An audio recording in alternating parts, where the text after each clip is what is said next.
হুম হুম উম, আম পাকার সময় তো হয়ে গেল। দেখি শ্বশুর মশাইয়ের একটা ফোন দিই।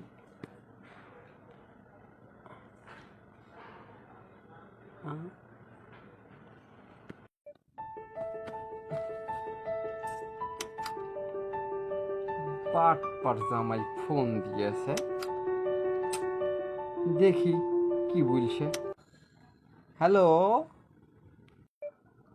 আব্বা, আসসালামু আলাইকুম। কিরম আছেন? ওয়ালাইকুম আসসালাম। বিঠা আম তো পাকেনি।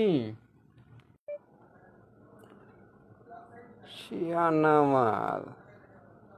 না, ওই করছিলাম।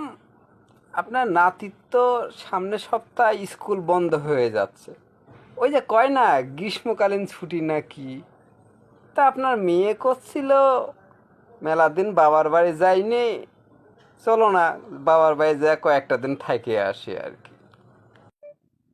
বিঠা এখন তো আসা যাবে না, শিরাম গরম পড়ছে, প্রায় 42-43 ডিগ্রি।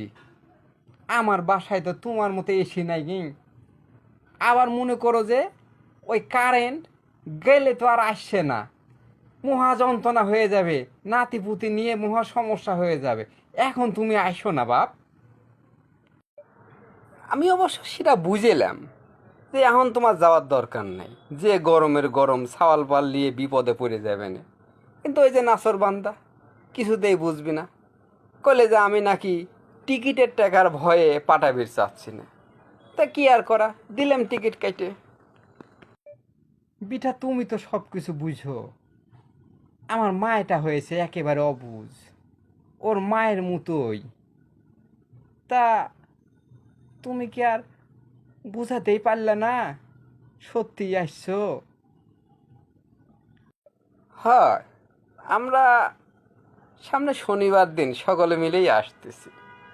ওই ধরেন যে আমার তো থাকার বেশি ইচ্ছা নাই, আর আপনার মেয়ের আবদার, তাতে মনে হয় দিন 15 তো থাকা লাগবেই নি। তো কইলো যে হায়াত মহতের কথা তো কওয়া যায় না, কয়েকটা দিন বাপ মার সাথে থেকে আসি। এমন করে কইলে আমি আর না করে পারলাম না আব্বা। তো তাহলে আপনি কোনো টেনশন করেন না, আমরা চলে আসবো না, বুঝছেন? আচ্ছা বাবা, আইসো। নিজের মায়াই হয়েছে সবচেয়ে বড় শত্রু। আসছে, আমার আমের ব্যবসা তো যাইবই, আবার 15 দিনকে 30 দিন খাইয়া যাইব, আমার চারদিক দিয়ে লস করে যাইব রে।